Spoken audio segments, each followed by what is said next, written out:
Hi, welcome back to our channel. In part 1, we talked about what logistics is all about. We said that logistics is a fancy word for organizing and moving things from one place to another, and it's everywhere. Now let us continue this journey and understand how logistics works by looking at the full life cycle of a product. Specifically, we're going to look at part 2, raw materials, where it all begins. You know how every product has a beginning. Well, that beginning always starts with raw materials. That means everything begins with raw materials. Think about the clothes you wear, the chocolate you eat, or the phone you carry in your pocket. These items all begin with natural resources or raw materials. Whether it's cotton for your favorite shirt, cocoa beans for the chocolate you indulge in, or lithium for your smartphone battery, it all begins in the earth or through natural processes. Let's break it down further. Cotton. To make a shirt, we first need cotton. Cotton is grown on farms, often in hot climates like India or the United States. Once harvested, the cotton is processed and turned into fabric. This is the very first step of creating your shirt, but the cotton itself has already traveled from farm to factory, which takes careful logistics. Cocoa beans. Think about chocolate. Those delicious cocoa beans that give chocolate its rich flavor start in tropical countries like Ghana, Ivory Coast, or Indonesia. These beans are harvested from cocoa trees, then fermented, dried, and shipped around the world for processing into chocolate.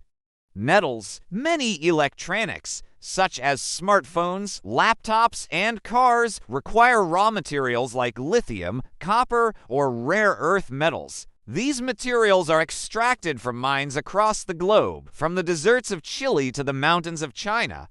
But how do these materials make it from the farms, mines, or forests to the factories where they'll be transformed into finished products? This is where logistics comes into play. Logistics ensures that these raw materials are sourced, transported, and delivered to the factories where they will be processed into finished products. It is a critical part of the supply chain that starts well before the product is even manufactured. Take cocoa beans as an example. Once harvested, they are packed in bags and transported by truck to port cities like Abidjan or Accra in West Africa. From there, the cocoa beans are loaded onto cargo ships to be transported across oceans, heading toward chocolate factories in places like Switzerland or the United States. Along the way, customs have to clear these materials for entry into different countries, and each step must be carefully coordinated to prevent delays. Similarly, lumber from forests in Canada or Russia must be transported to sawmills and furniture factories. Steel and iron ore are shipped from mines in Brazil or Australia to manufacturing plants around the world, where they'll be turned into cars or appliances. This whole process, from the very first step of extracting or farming raw materials to getting them to factories for processing, is the backbone of the supply chain. Every material needs to be stored in proper conditions, transported securely, and tracked every step of the way to make sure it doesn't get lost or damaged in transit. By ensuring raw materials are sourced, processed, and transported efficiently, businesses can move on to the next stages of manufacturing. So, next time you pick up a shirt, a chocolate bar, or your smartphone, remember, it all started with raw materials from around the globe, and the logistics behind getting them to the factory is more complex than it seems. Now let's learn about the transportation methods used in the supply chain. Transportation is the heartbeat of the supply chain. Just like our bodies need a steady heartbeat to deliver oxygen and nutrients, the supply chain relies on transportation to keep moving.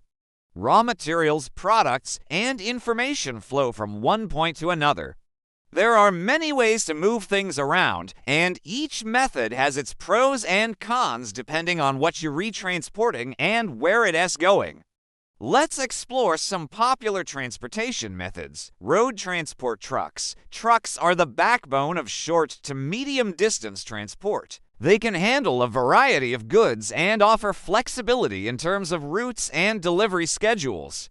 Whether it's delivering fresh produce from a farm to a nearby market or transporting electronic components from a factory to a warehouse, trucks are the go-to solution. Rail transport. For longer distances, trains become the preferred choice. Moving large quantities of goods like coal, grains, or even automobiles becomes more efficient and cost-effective through rail networks.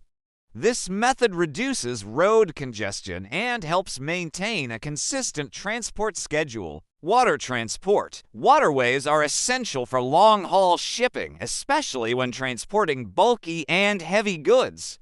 From crude oil through pipelines to containers filled with electronics and clothing on massive cargo ships, water transport is vital for global trade. It remains one of the most economical ways to move goods over vast distances. Air transport. When speed is crucial, air freight comes to the rescue. Time-sensitive items such as perishable goods or high-tech equipment are transported swiftly via airplanes. While more expensive, this method ensures rapid delivery and minimal transit time. Pipelines. A unique form of transportation is through pipelines.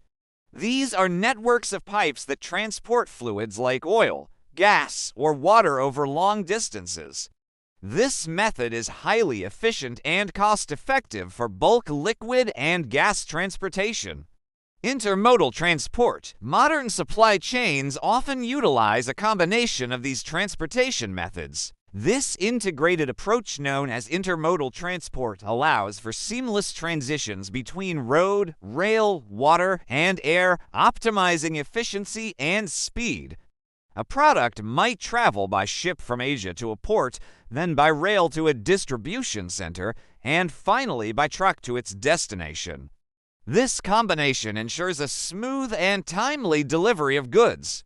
Each of these modes of transportation plays a vital role in keeping the supply chain humming. Understanding their strengths and limitations helps businesses choose the best way to move their products efficiently, ensuring that consumers receive their purchases in a timely and cost-effective manner. Next, we'll dive into warehousing and inventory management, which is a critical part of the supply chain where logistics keeps products stored and ready for distribution. Warehousing and inventory management are essential parts of the supply chain that help ensure products are available when and where customers need them. Warehouses serve as strategic storage facilities for goods throughout the supply chain, allowing businesses to store, manage, and distribute their products efficiently. Here's how it works. Receiving and put away. The journey begins with receiving. As goods arrive at the warehouse, they are checked against the purchase orders to ensure accuracy. Once verified, the items are placed in their designated storage areas using a put-away strategy that optimizes space and accessibility. Storage. Warehouses come equipped with various storage solutions such as shelves, racks, and bins to accommodate different types of goods. The storage area is designed to protect the inventory from damage and maintain its quality until it's time for shipment. Inventory management. Efficient inventory management is crucial. Using software and technology, businesses can monitor stock levels in real time, track expiry dates, and forecast demand. This helps in making informed decisions regarding when to restock and prevent stockouts or overstock situations. Order picking and packing. When an order is placed, the warehouse staff locates the required items in the inventory. They may use voice picking systems or barcode scanners to ensure accuracy. Once picked, the items are packed and prepared for shipment. Shipping and delivery. The final step involves loading the packaged goods onto trucks or other transportation methods for delivery to their final destinations. This stage includes coordinating with carriers and scheduling deliveries. Each of these steps in warehousing and inventory management requires careful planning and execution. By streamlining these processes, businesses can reduce costs, improve efficiency, and enhance customer satisfaction. Remember, warehousing and inventory management are not just about storing boxes in a warehouse. It's about ensuring the right product is in the right place at the right time, ready to fulfill customer orders promptly and cost-effectively. So now you know that raw material sourcing, transportation, warehousing, and inventory management are all critical parts of logistics. In the next part of the series, we'll talk about packaging, manufacturing, and last-mile delivery. So stay tuned. If you found this video helpful, don't forget to hit the like button, subscribe, and share with your friends. We'll see you in the next video. Thanks for watching.